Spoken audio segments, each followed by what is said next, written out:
answer, so that then we are able to be able to resolve issues once and for all. But from the outset, habari kutokea katika jumba hili la Harambee rasmi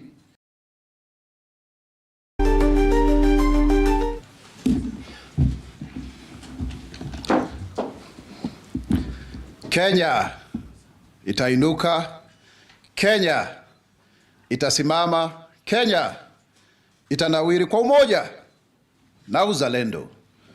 Mimi ni Mkenya mzalendo. Je, wewe? Mimi ni Mkenya mzalendo daima.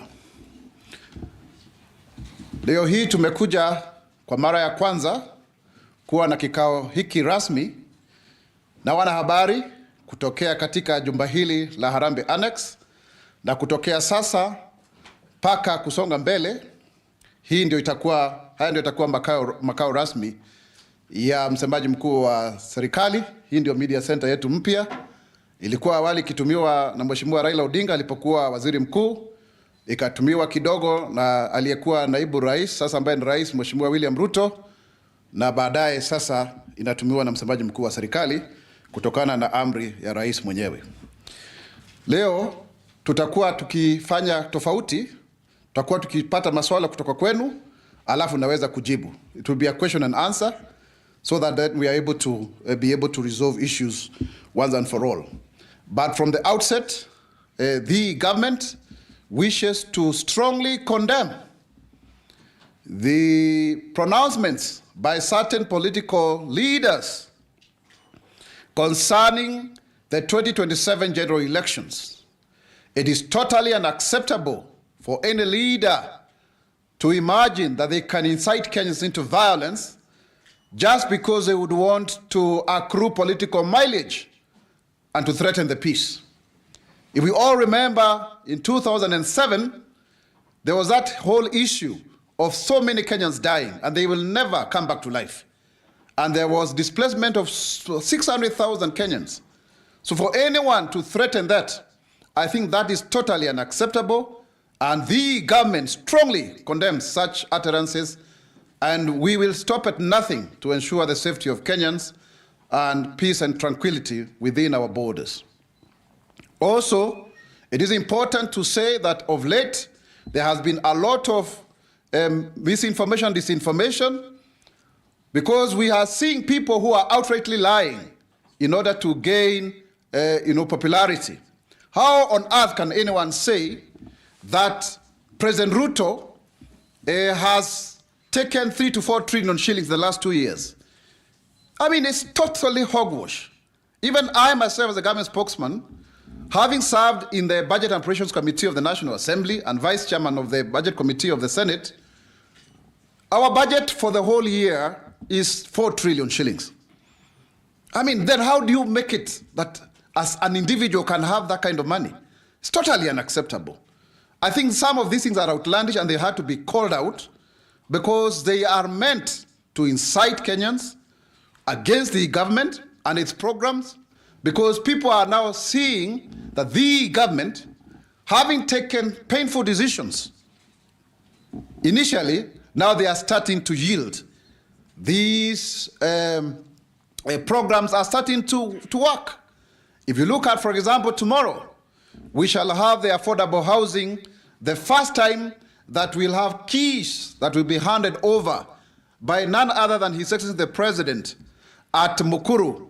It's now no longer Mukuru slums, it's Mukuru Estate, and you can see the people of Riara Village are very happy.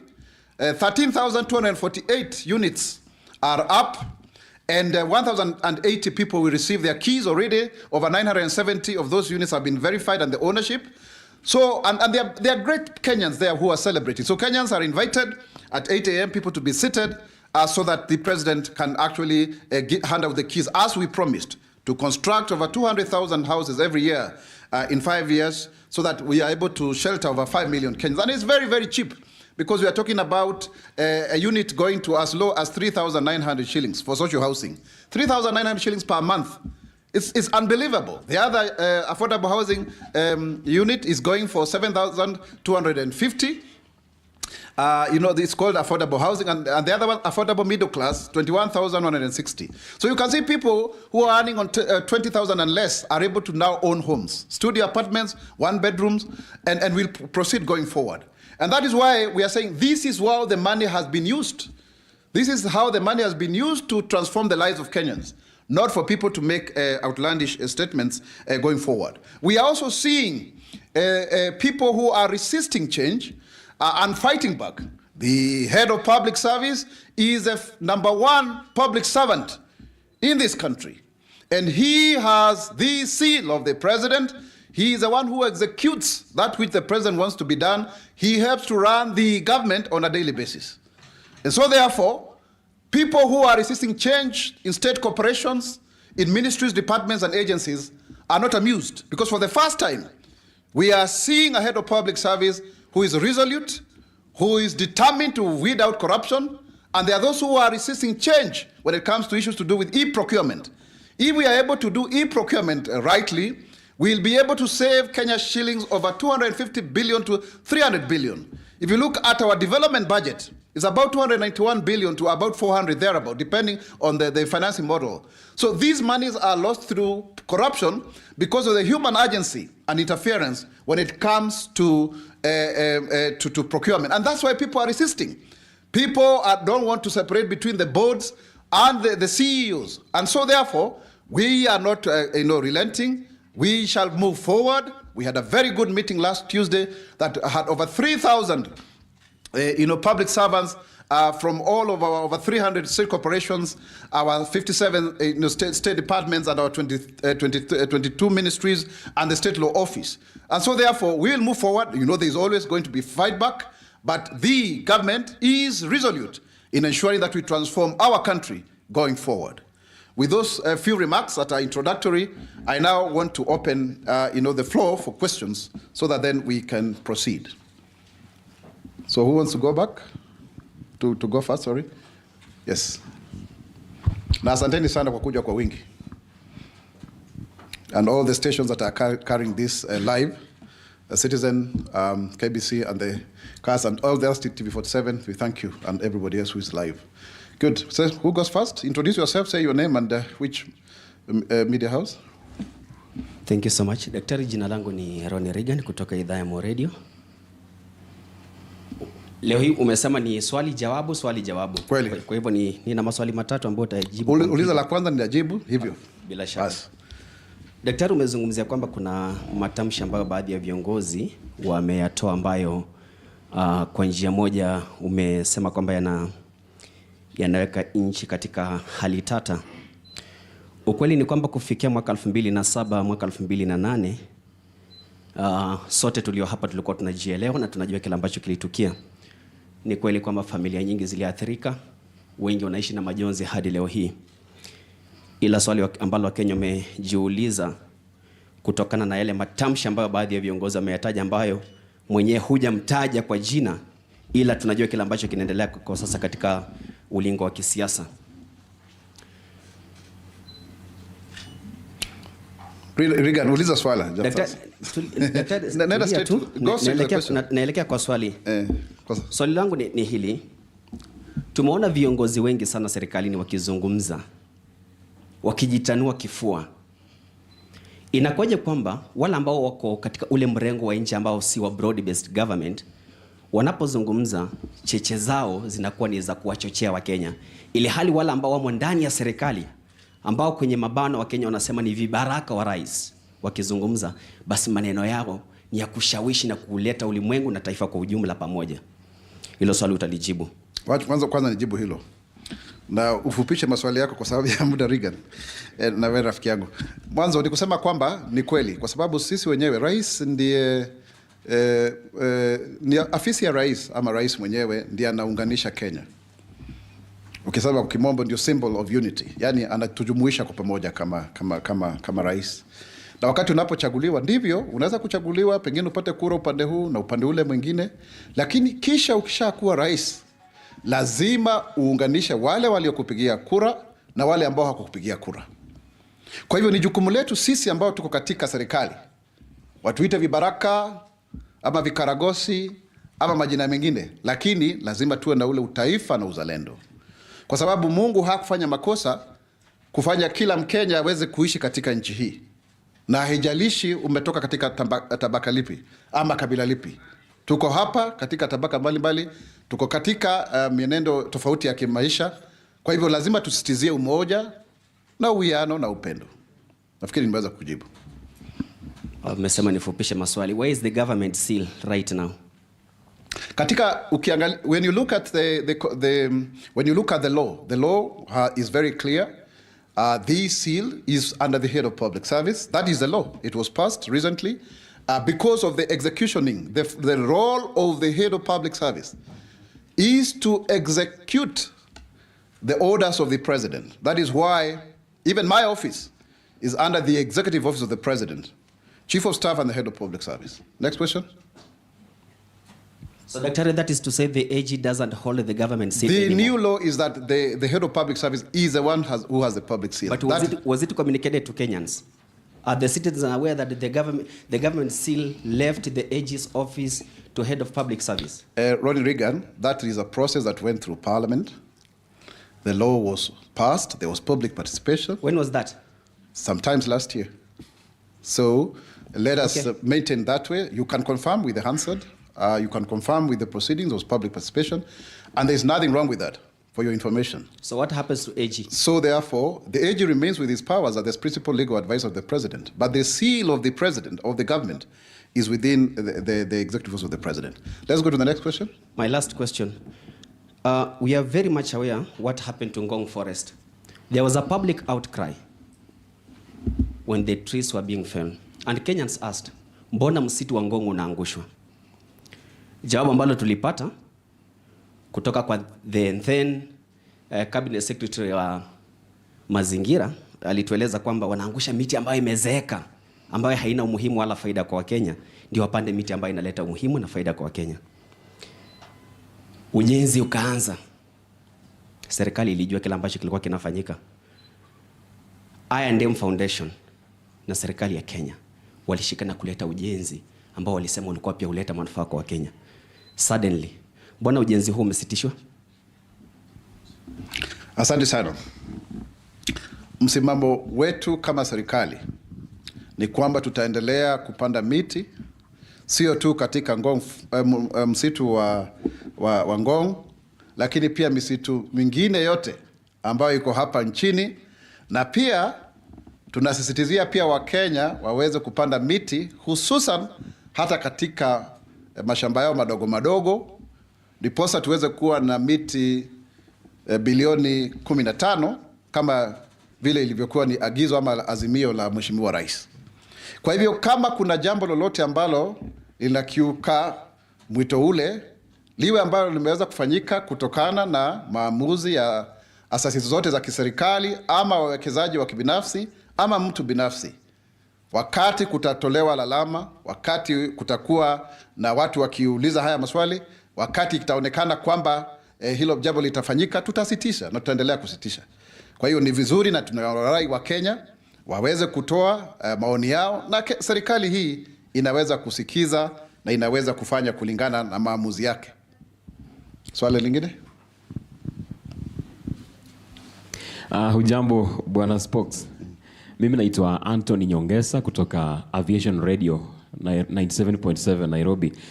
Swali langu kidogo linahusiana na kile ambacho kimeonekana kuwa ukiukaji wa haki za kibinadamu katika mkataba wa Jumuiya ya Afrika Mashariki. Siku ya jana tumeshuhudia mawakili akiwemo Martha Karua kule Tanzania wakirejeshwa hapa nchini, na walikuwa wamekwenda kuwakilisha mwenzao kitaaluma yao, na mpaka sasa hivi hatujaona Wizara ya Masuala ya Nje ikitoa taarifa yoyote.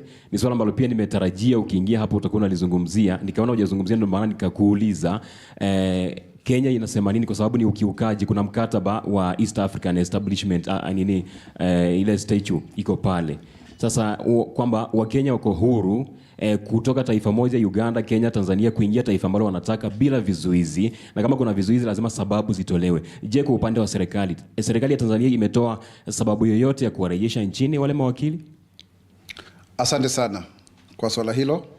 na kama ambavyo nimeelezea kutokea sasa kusonga mbele, tutakuwa unauliza maswali na kujibu, sio tu kusoma.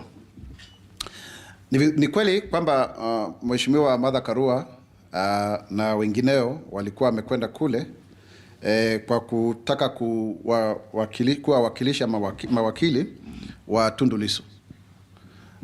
Na ni kweli kwamba katika Umoja wa Afrika Mashariki ambao sasa hivi mwenyekiti ni Mheshimiwa Rais William Ruto, watu wanaweza kuenda, wana uhuru wa kwenda kutoka nchi nyingine mpaka ile nyingine. Na nafikiri mmeona watu wengi sana hata kutoka Burundi ambao wanafanya kazi hapa, watu wa kutoka hata Kongo, wengi sana tu, hata Rwanda.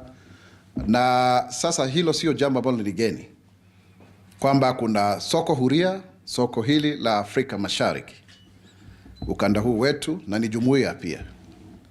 Kwa hiyo hilo sio jambo ambalo tunafaa kusema kwamba lipo katika kanuni zetu na mkataba. Na hata wakati mmoja tulikuwa na kile ambacho tulichokiita coalition of the willing, ambapo Kenya, Uganda na Rwanda hauhitaji hata kuwa na passport. Unahitaji tu kuwa na kitambulisho, na mimi nimeshawahi kusafiri na kitambulisho kwenda Uganda. Lakini kama serikali mojawapo ya jumuiya nchi hizi 7 pengine imeonelea kwamba mtu fulani hafai kuingia katika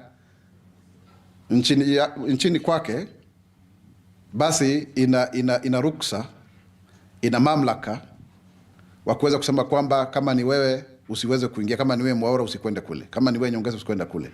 Kwa hivyo bado wao wana ule uwezo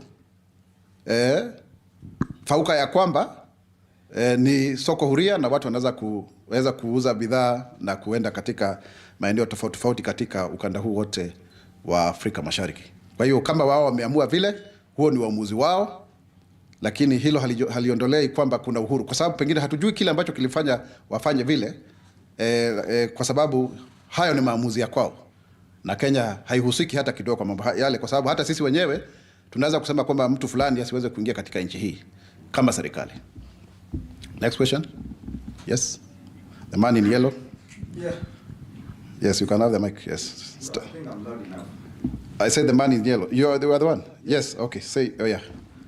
I'm Arcadius from GMK News. Arcadius. Arcadius. Arcadius. Yes. Wonderful. So we have seen government arresting leaders against the broad-based spread government. Does the government have planned to silence the criticizers? Sorry, can you give me an example of somebody who's been arrested against the broad-based government? Well, like Peter Salasia, who has been against the government. I think it's not fair to say that people who are being arrested are the ones against the broad-based government. I don't think that's a fair statement. If you look at anyone who may have been arrested, you have to deal with that on a case-by-case basis. It cannot be that then the assertion is that they do not want to support the broad-based government. Because why am I saying so? You even see within the ODM party, there are voices that may not necessarily agree with the broad-based government, and they have come out strongly, to speak about it. We are a free and a democratic country, and it's not just ODM. Look at UDA. You'll find quite a number of members who are having contrary opinion, and they are still not arrested by anyone whatsoever. So I think that's not right, my friend Arcadius from GMK. That is actually propaganda and fake news.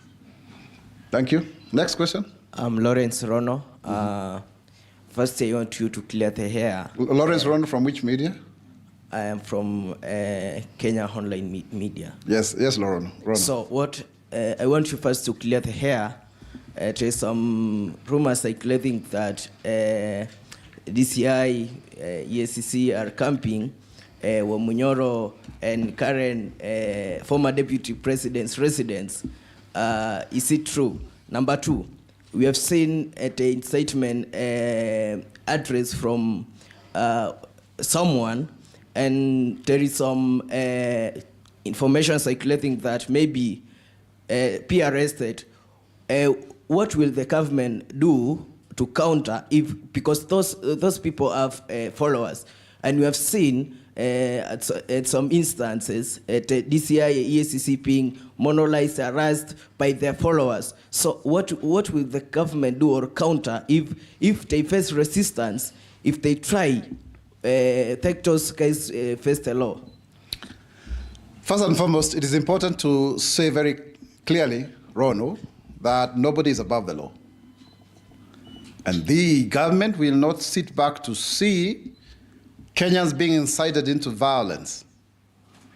The role of the government is to maintain law and order. And it doesn't matter who is doing the wrong thing. No. So we cannot say that government shall be held hostage because individuals have followers. Even the government has its own followers. And I think we all are followers of Kenya. We should be protected at all costs because we don't have any other home other than this one. We have a country that is doing extremely well, that is the third largest economy in sub-Saharan Africa after having overtaken now Ethiopia and Angola, sixth in the whole of Africa, a country that has received the highest amount of investment money, startup capital for the last 2 years, $800 million, 2023, $638 million, 2024, a country whose shilling is strengthened, a country whose foreign reserves are now at 9.6 billion, so that at for 6 months we can stay without having any new dollar in the economy and we'll be able to do our imports.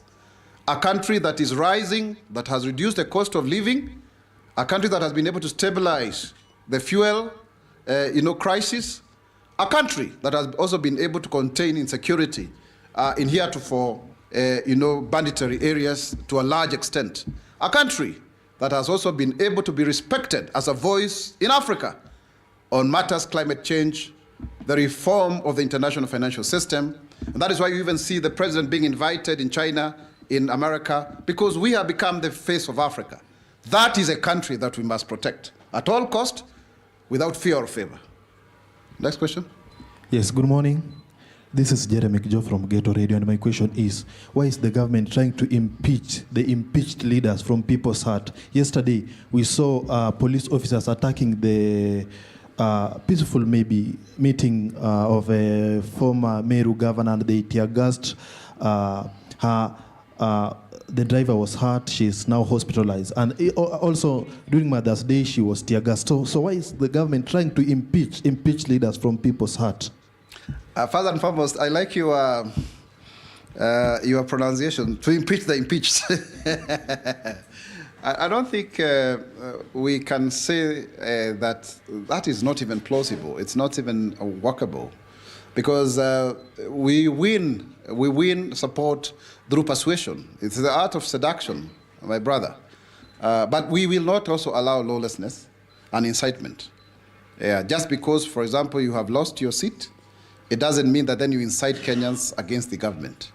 That is not acceptable, and the government will stop at nothing to ensure that there's law and order. Because when people get incited, you know what happened in Rwanda and Burundi. You know very well what happened here in 2007. You know how skirmishes affected, places even in 1992 in Molo.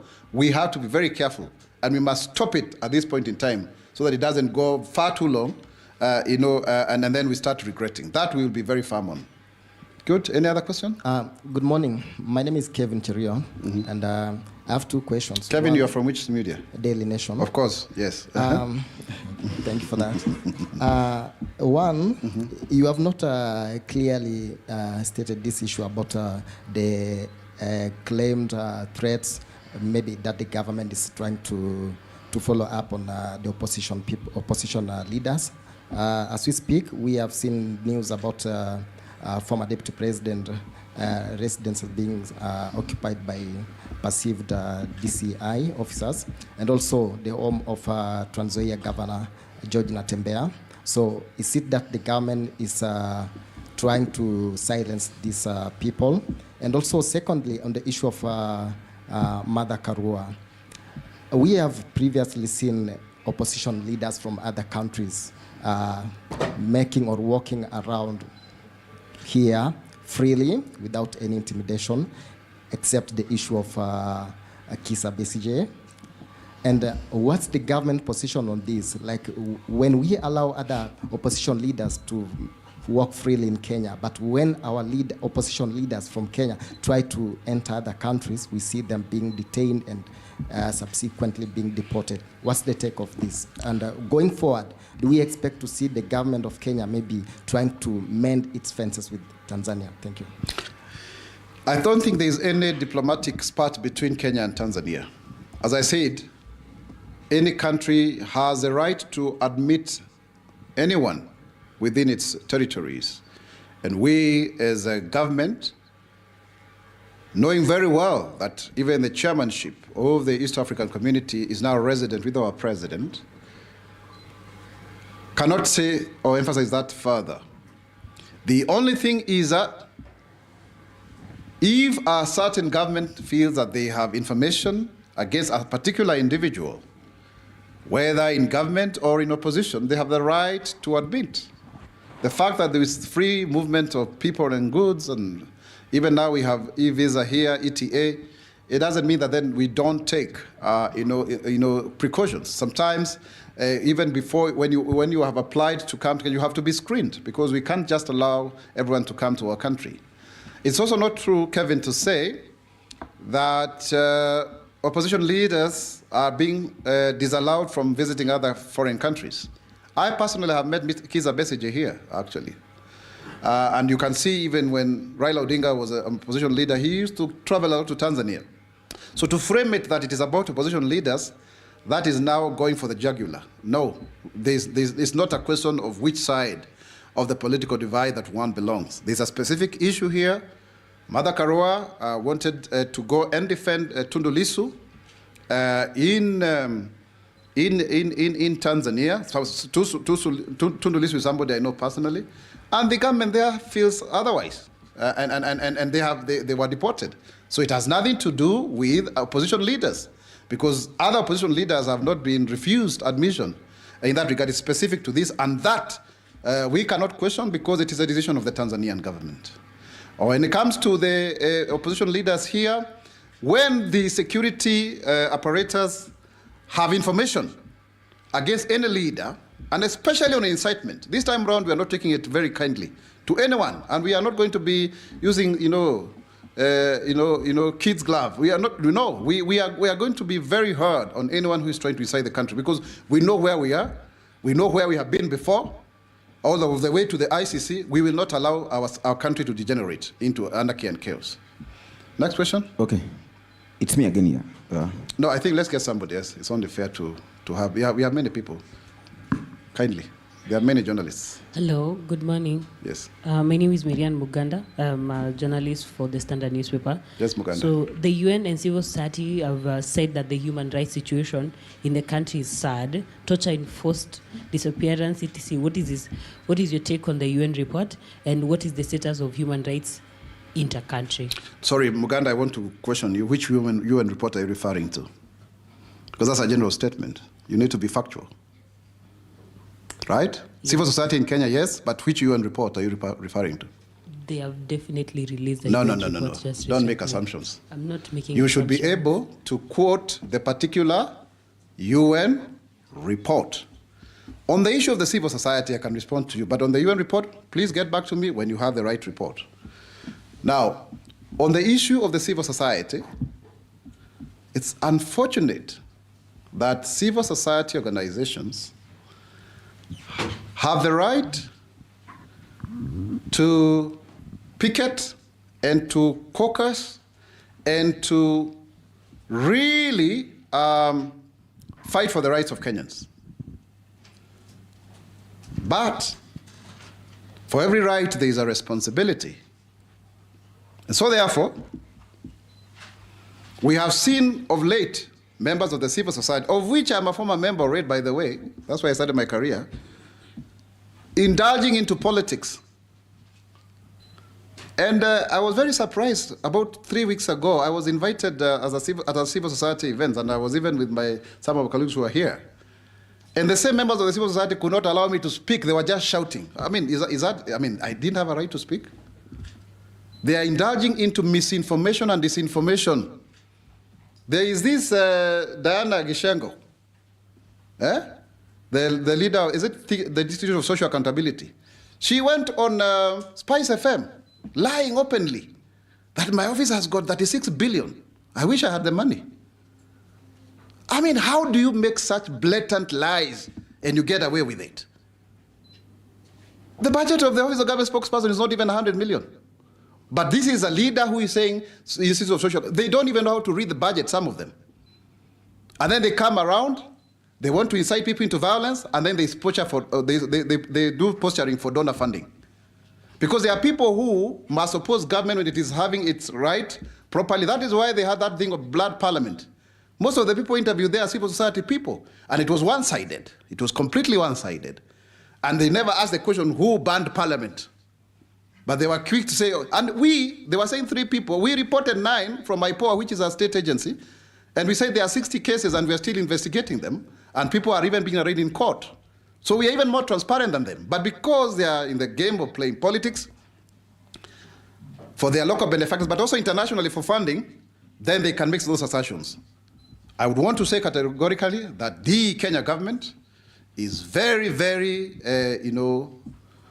committed to ensuring human rights and fundamental freedoms as per the international jurisprudence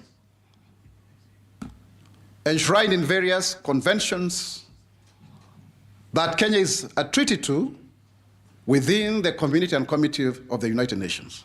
Thank you. Next.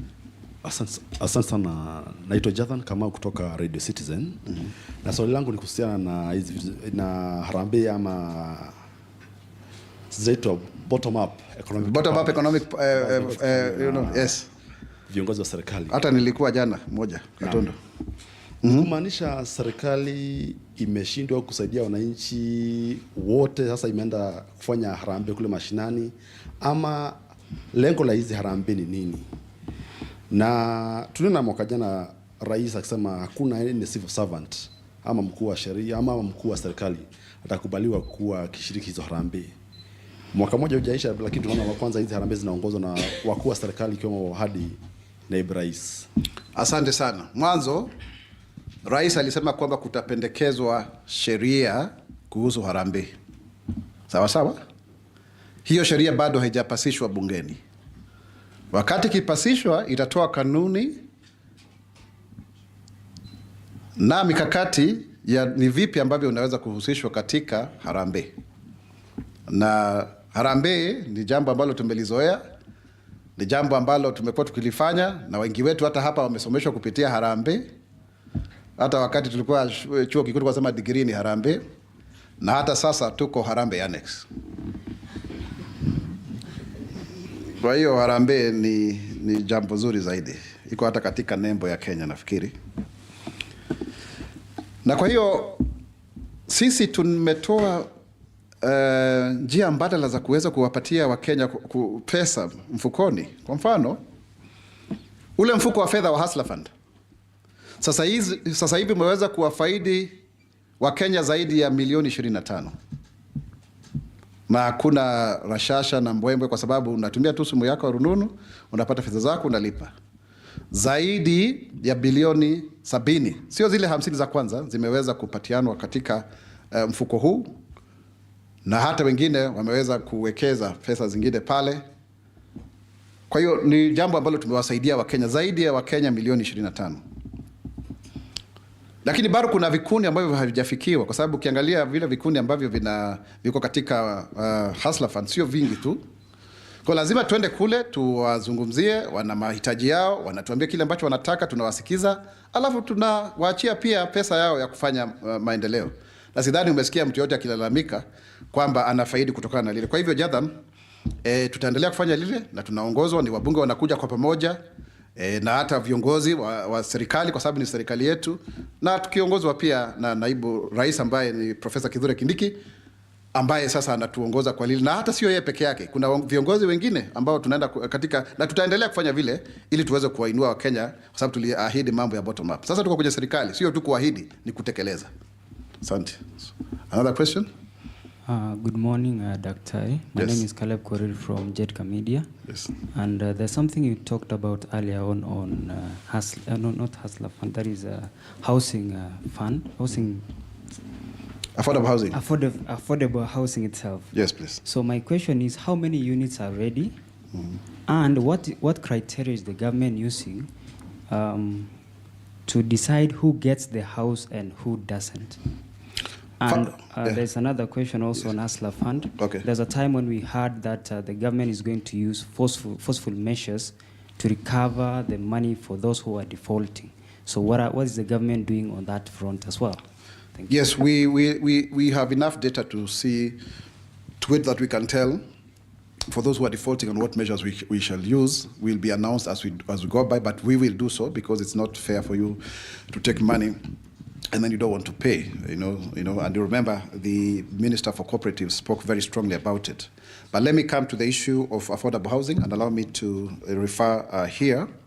Tomorrow, 20th May 2025 at 8 a.m. marks a historic milestone in Kenya's journey towards dignified living for all, as His Excellency President William Ruto presides over the handover of 1,080 keys to beneficiaries of the Mukuru Affordable Housing Project in Embakasi South, Nairobi, as the largest single housing initiative in the country, spanning 56 acres and comprising 13,248 units. You don't need to know anyone. You just go online, Boma Yangu, *832 hash, you register, and then you are qualified according to where the houses are. So you don't need to know anyone. And it's one house, one ID. That's one house, one national ID. The Mukuru project stands as a beacon of hope for low-income families. This event symbolizes the government's unwavering commitment to the bottom-up economic transformation agenda, addressing Kenya's urban housing deficit and uplifting communities long burdened by the challenges of informal settlements. The handover of these modern, safe, and affordable homes is a testament to the transformative power of the affordable housing program, offering residents not just shelter, but a pathway to stability, security, and pride. The new Mukuru Housing Estate, with its 26 blocks of 5,616 bed-sitters, 14 blocks of 3,024 one-bedroom units, and 48 blocks of 4,608 two-bedroom units, is designed with safety and resilience in mind, featuring proper spacing, emergency access roads, and modern amenities. Beneficiaries like Maximilian Kamodo, who once paid Kenya shillings 4,000 monthly for cramped fire-prone Mabati rooms, will now invest in home ownership with payments of as low as 3,494 per month for a studio apartment valued at 640,000.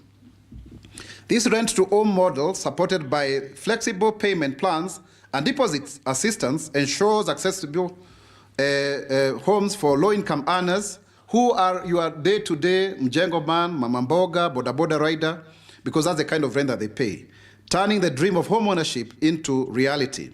The project has created over 160,000 jobs and counting, empowering local communities and driving economic growth. As we celebrate these landmark achievements, the Mukuru project underscores the government's broader vision to deliver 200,000 housing units annually, reducing the national housing deficit and transforming informal settlements across Kenya, with 970 of the 1,080 households already verified and final touches underway for tomorrow. The excitement amongst beneficiaries is palpable. Residents like Godfrey Odhiambo, chairman of Mukuru's Riara Village Beneficiaries Association, describes the estate as our new Konza city, a source of community pride and a model for urban development. So you can see the many people who are benefiting. We've been there. I have with somebody like Bibiana Wambua saying that now at least there is clean water. She also tells us how children were walking in darkness as they were going to school. Now they don't have to have a lot of fires there. Or Ongoso, who has been there for 20 years without owning a home. It's really wonderful stories that we are getting there. And that is a Kenyan spirit that we want to emphasize on. That is a Kenyan spirit that we want to have. And that's why we are very happy about our athletes in Doha because of their win. Cheruiyot, Chepchirchir, and that whole group. We say Kongole, Hongera, we are very proud of you, and that we want every Kenyan to win. We want every Kenyan to win.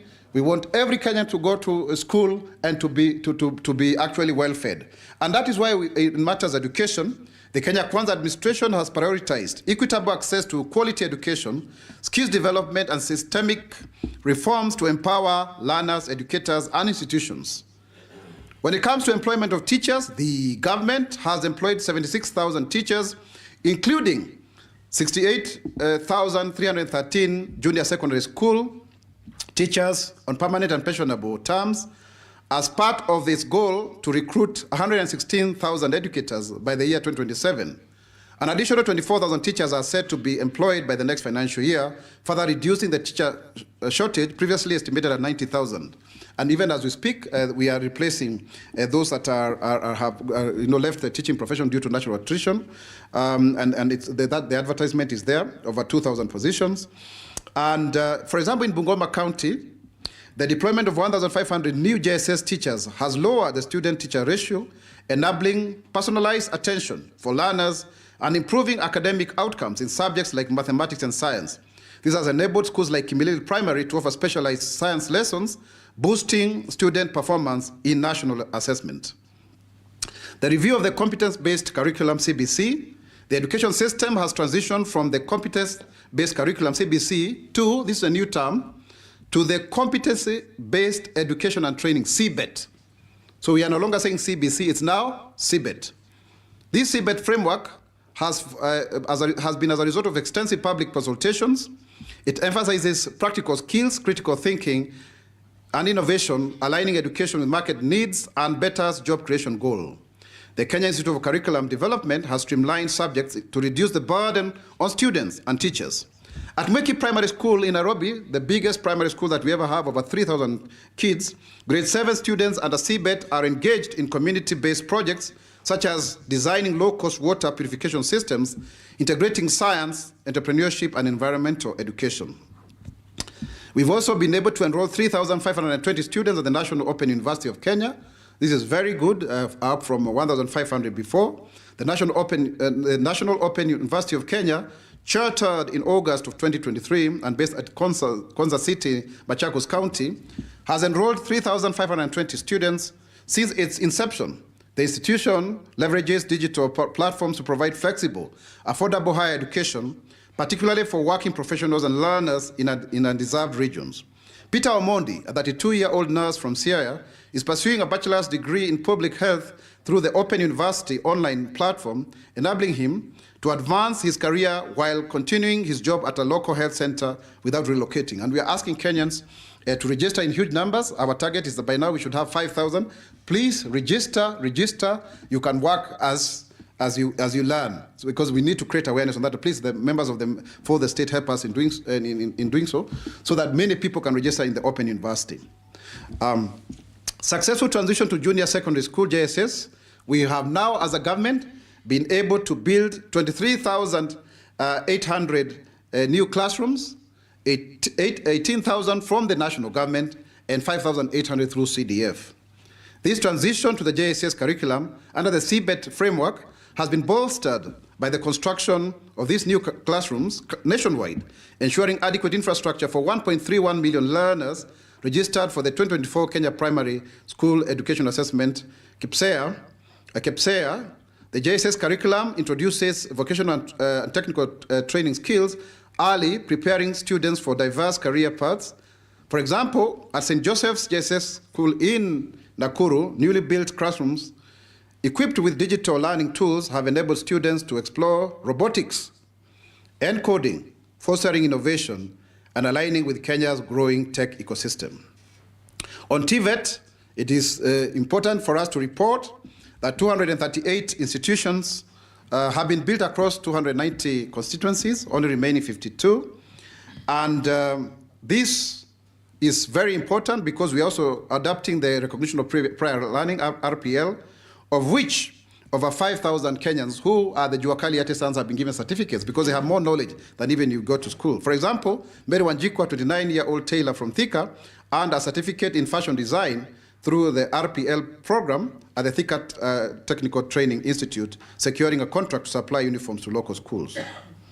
On the university and tertiary education funding model, the government is refining the university and tertiary education funding model to ensure equitable access to quality education, increase financing support through the Higher Education Loans Board, and adjustments to the public university funding model has expanded opportunities for many. In 2024, 36,282 students enrolled in public primary teacher training colleges, a 49.5% increase from 2023, because now they can see their jobs for teachers, driven by the revised entry requirements and enhancing funding even for those who are marginalized, people with disabilities, and people from marginalized areas. Like Amina Hussein, a first-year student at Kenyatta University from Garissa, is able to benefit from the revised funding model, which covers 80% of her tuition fees, allowing her to pursue a degree in environmental science without financial strain. Further, the government will continue to accelerate outstanding reforms, like upgrading the NEMIS to now KEMIS, Kenya Education Information Management System, and PSB Talk launched it last week on Thursday. Enhanced KEMIS will improve real-time data collection, as demonstrated by its role in tracking textbooks distribution to 99% of public schools in 2024. With 129,463 basic learning institutions in 2024, this is a 38.8% increase from 2023, and TVET enrollment reaching 709,885 students. So TVET enrollment, 709,885 students. Kenya's education sector is expanding rapidly. Initiatives like Nyota project and the RPL, which trains youth with low formal education and targeted investments in rural and regions, are reducing disparities. The government calls on parents, teachers, students, and partners to sustain these gains, ensuring every Kenyan is equipped with the skills and opportunities to thrive. Further, no parent will be required to pay examination fees. The government has eliminated examination fees for the 2025 Kenya Primary School Education Assessment, KEPSEA, Kenya Junior Secondary Education Assessment, KJSEA, and Kenya Certificate of Secondary Education, KCSE, ensuring financial barriers do not hinder students across access to critical assessments. This policy is supported by a restatement of the budget allocation following advocacy to address the 62 billion cut that covers 1.31 million learners, as reported in the 2024 KEPSEA registration. So nobody is going to pay for the examinations. We have set aside some money. The cabinet is making a formal decision on this in due course in the next 1 or so weeks. But I can tell you for sure, as a government spokesman, that that is taken care of, and we have made that decision as a government. So those who are saying that people are going to pay, it's not in the budget, I can tell you for sure that is already taken care of very well, and we've been discussing about this in the last few days. The government of Kenya has taken a firm stance against school principals who unlawfully withhold certificates from candidates due to unpaid fees or other disputes. Such actions could lead to immediate dismissal. This directive, announced in May 2025 and reiterated recently by His Excellency the Deputy President, Kithure Kindiki, addresses complaints from parents and students, particularly in secondary schools, where withholding of Kenya's KCSE certificates has blocked students from pursuing higher education or employment. For instance, at a public school in Embu County, a principal's refusal to release certificates for 20 students who owe only 10,000 shillings was reversed after intervention from the government through the Ministry of Education, ensuring the students could apply for TVET programs. And we want many Kenyans to apply for TVET so that we can make Kenya a reconstruction site. So those are the briefs. And also further to say, on the issue of farmers, and the issue of sugar, we have already paid, as a government, the Kenya Sugar Board, over 600 million owed to factory workers in the various sugar factories, so that we clear the debt before any form of leasing is done. I know there may be opposition here and there, but we are in consultations, because when you lease these 4 companies, they are more productive, because the 12 that are in private sector are doing very well, and we want productivity, not inertia and having the dead weight. Factories that don't help us, because it's good to adapt new business models for our country. Good. I can take 2 or 3 more questions, then we call it a day. As I said, we have to have a mixed way of doing it. Questions, answers, and when we need to read, we do so. Thank you.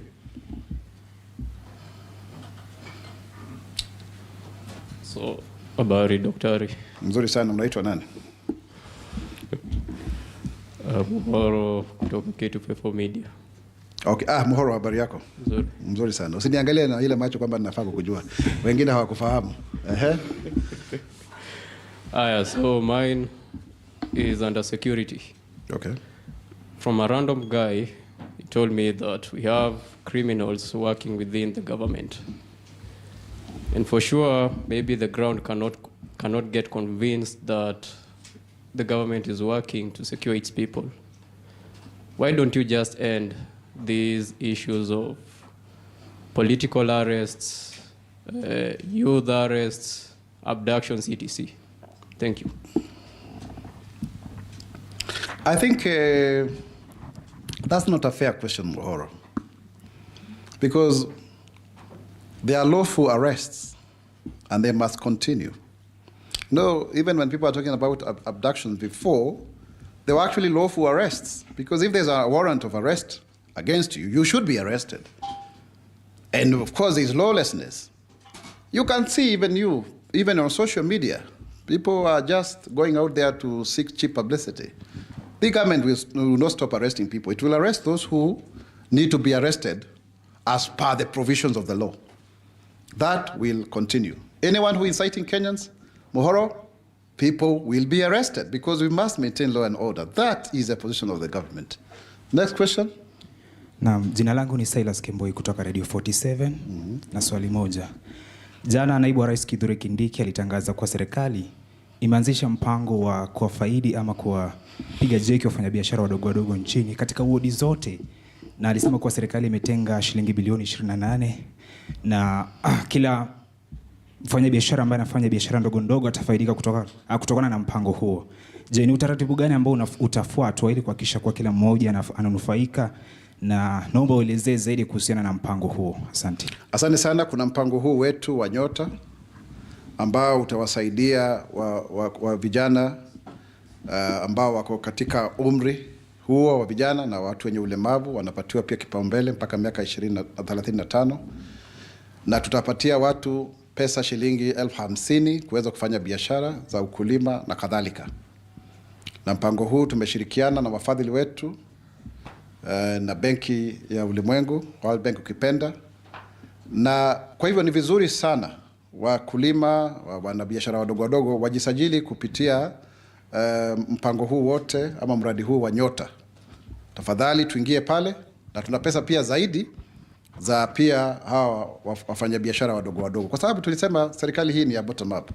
Na ukiangalia zile nguzo 5, hii ya MSME ni mojawapo, na ndio pia mle ndani tuko na Hustler Fund ili tuweze kusaidia Wakenya wetu wakuwe na pesa mfukoni. Kwa hivyo jisajili kupitia simu yako ya rununu. Tumeweza kufanya explainer, tutaweza na ofisi yangu iko na explainer nzuri sana, hata kuko na flyer ambayo inazunguka.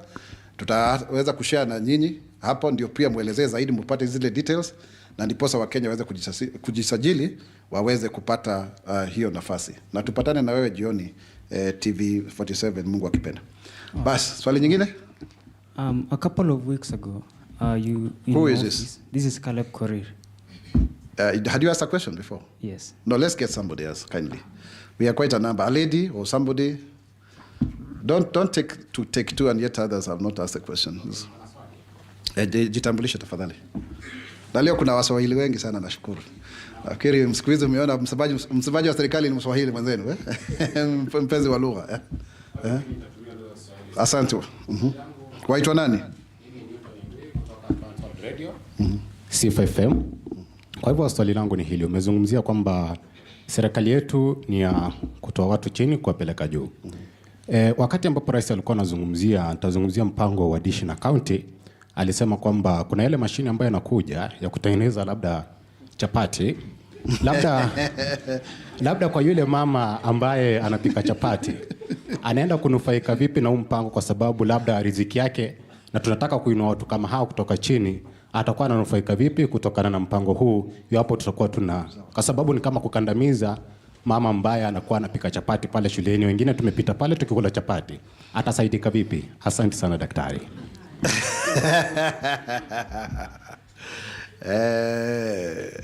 Hiyo watu mko na maneno sana. ati kula chapo za El Chapo ni kichapo.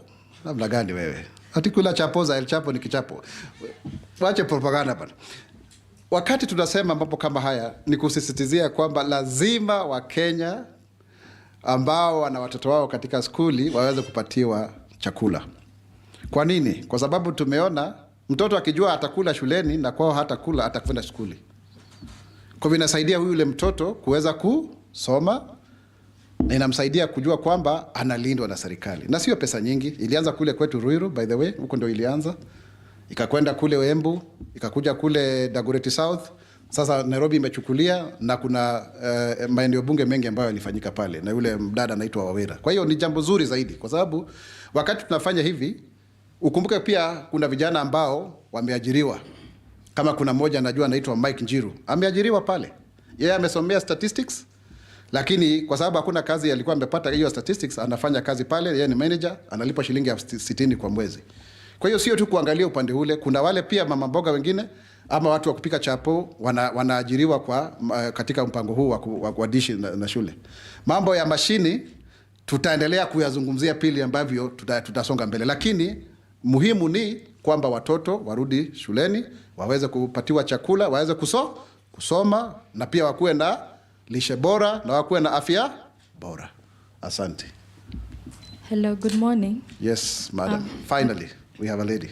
My name is Brenda, and my question is on coffee. Some time back, you mentioned that coffee prices have, for the first time, reached a high of 148 shillings a kilogram in 35 years. So, what are the initiatives that the government has introduced to support the coffee farmers and increase production of coffee at least by 2027? Thank you.